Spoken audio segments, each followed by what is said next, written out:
গোসাইগাঁৱৰ কাশিয়াবাৰীত বিপিএফৰ বৃহৎ যোগদান কাৰ্যসূচী বিটিচি নিৰ্বাচনত বড়োসকলক একত্ৰীকৰণৰ বাবে বিপিএফ আৰু ইউপিপিএলৰ আলোচনা অব্যাহত আছে। অহা বৰ্ষৰ মাৰ্চ-এপ্ৰিল মাহত বিটিচি পৰিষদীয় নিৰ্বাচন অনুষ্ঠিত হোৱাৰ সম্ভাৱনা প্ৰকট হৈছে।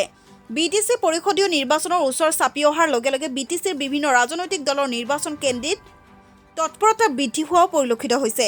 তাৰ লগে লগে হঠাৎ প্ৰাক্তন মুখ্য কাৰ্যবাহী সদস্য হাগ্ৰামা মহিলাৰী নেতৃত্বাধীন বিপিএফ দলে ইউপিপিএল আৰু বিজেপি দলৰ বন্ধন ভেদি যেন জনপ্ৰিয়তাৰ শীৰ্ষ উপনীত হোৱা পৰিলক্ষিত হৈছে।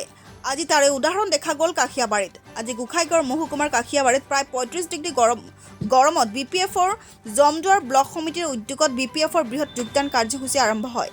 উক্ত সভাত বিপিএফৰ প্ৰধান হাগ্ৰামা মহিলাৰীৰ উপস্থিতিত বিজেপি নেতা তথা বিগত বিটিচি পৰিষদীয় নিৰ্বাচনৰ শৰাইবিল সমষ্টিৰ বিজেপি প্ৰাৰ্থী উইলিয়াম নাৰ্জাৰীয়ে আজি বহু সংখ্যক সমৰ্থকক লৈ বিপিএফত যোগদান কৰে।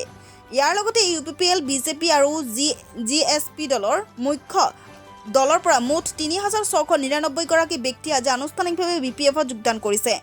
বিটিচি নিৰ্বাচনত বড়োসকলক একত্ৰীকৰণৰ বাবে বিপিএফ আৰু ইউপিপিএলৰ আলোচনা অব্যাহত আছে বুলি বিপিএফৰ প্ৰধান হাগ্ৰামা মহিলাৰীয়ে মন্তব্য আগবঢ়াইছে। তেওঁ ইউপিপিএল দলক ইয়াক লৈ ৰাজনীতি নকৰিবলৈ সকীয়াই দিছে।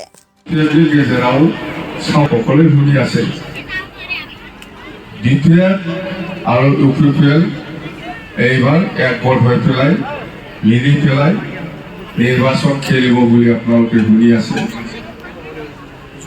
হয়, আলোচনাটো দুবাৰ তিনিবাৰ হৈ গ'ল।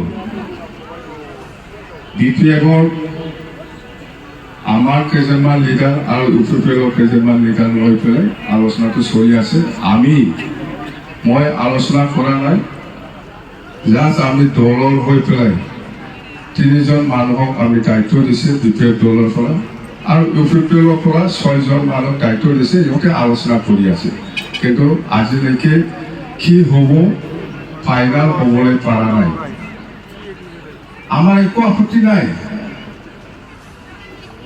আজি ইউপিপিএলৰ নেতাই হওক বা কোনোবা আপচুৰ নেতাই হওক কৈ আছে আমি বড়ো জাতি হিচাপে একগোট হ'ব লাগে বুলি। আমি দলৰ প্ৰেচিডেণ্ট হৈ পেলাই মই কৈছোঁ, বড়ো জাতি যদি একগোট হয় আমাৰ ইয়াত আপত্তি থাকিব লগা একো নাই, বিৰাট ভাল কথা।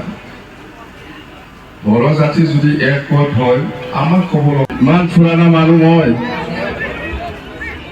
মোকে চিনাকি কৰাব কেন। আজিৰ প্ৰগ্ৰামটো হ'ল বিজেপি, ইউপিপিএল বা কংগ্ৰেছ বা অন্যান্য আপোনালোকে কোনোবা দলৰ লগত জড়িত হৈ পেলাই কাম কৰিছিল।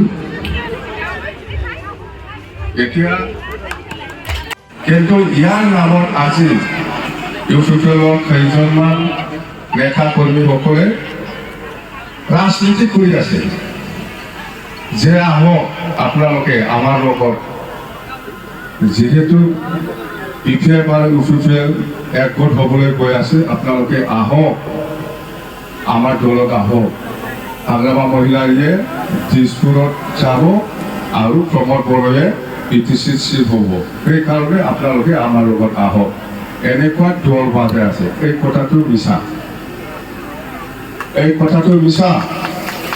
এনেকুৱা কৈ পেলাই আমাৰ বিপিএফ দলৰ ছাপৰ্টাৰসকলক পইচা অলপ চলপ দি পেলাই লৈ গৈ আছে। তেতিয়াহ'লেতো এই আলোচনাটো মিনিংলেছ। আলোচনাৰ নামত ইউনিটিৰ স্বাৰ্থত আলোচনা কৰি পেলাই এনেকুৱা ৰাজনীতি কৰাটো ঠিক নহয়। তাৰমানে এই আলোচনাটো মিনিংলেছ। এই আলোচনাটো মিনিংলেছ হৈছে না নাই? কয় আপোনালোকে আমি বড়ো জাতি হিচাপে একগোট হ'ব লাগে।